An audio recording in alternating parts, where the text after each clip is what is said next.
संगमनेरमध्ये थोडीफार शॉपिंग करून मम्मी पप्पांना भेटून मला लगेच त्याच दिवशी निघायचं होतं. मग निघालेच होते, तर तितक्यात मला ना एक झाड दिसलं. सनरोज नाव आहे या प्लांटचं, ते मला दिसलं. मग त्याच्या 2-3 काड्या घेतल्या. झाड छोटंच होतं पण मी घेतलं. आता ते मी लावेल, येईल नाही येईल माहिती नाही, पण मी घेऊन ठेवलं मस्तपैकी. नंतर बॅगा बिगा भरल्या, थोडंफार काही जे सामान मम्मीने दिलं होतं ते सगळं भरलं आणि लगेचच निघाले रिटर्न जायला नाशिकला. आणि मला ना निघायला पण थोडासा उशीर झाला होता. आता ना आमची सध्या कोकणात जायचं प्लॅनिंग चाललं आहे. 2च दिवस आहेत माझ्याकडे शॉपिंगला आणि आता घरी आले. मग पप्पांच्या दुकानातनं 4-5 चॉकलेटं घेतले नाही, त्याच्याशिवाय काय होणार नाही. तसं तर मी दरवेळेला नाही घेत, पण यावेळेला आम्हाला फिरायला जायचं आहे म्हणून म्हटलं थोडेफार चॉकलेट वगैरे बिस्किट काय असेल ते इकडूनच घेऊन जावं. पिशवी भरून मस्तपैकी चॉकलेट्स वगैरे घेतले, बिस्किट वगैरे घेतले, सगळं काही घेऊन मम्मीला टाटा बाय बाय करून निघालो. आणि भरपूर उशीर झाला होता खरं तर मला निघायला, कारण गावामध्ये थोडीफार शॉपिंग पण करायची होती.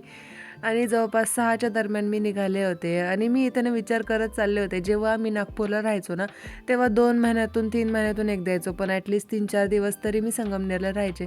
पण जेव्हापासून मी नाशिकला आले ना, महिन्यातनं एक तरी चक्कर होतो, कधी-कधी 2 पण होतात. पण राहायला म्हणजे कसं वन डे रिटर्नच. फक्त दिवाळीच्या वेळेला वगैरे 1, 2, 3 दिवस राहते, जास्त काही नाही. नाशिकला पोहोचायला मात्र मला पार अंधार पडला होता. प्रवास जर 1 तासच असला, पण बसने मात्र 2 तास लागतात म्हणजे लागतात. त्याच्या दुसऱ्या दिवशी ना लगेच शॉपिंगला लागलो होतो. 2 दिवसांनी कोकणात जायचं होतं आणि शॉपिंगसाठी फक्त 2 दिवस उरले होते.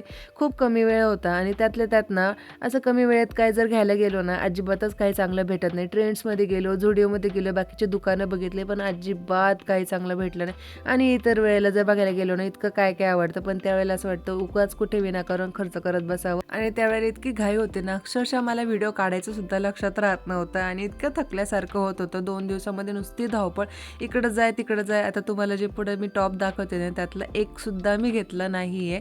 चला तर मग पुढे भेटूयात कोकणातल्या व्हिडिओत. Bye bye. जय गणेश.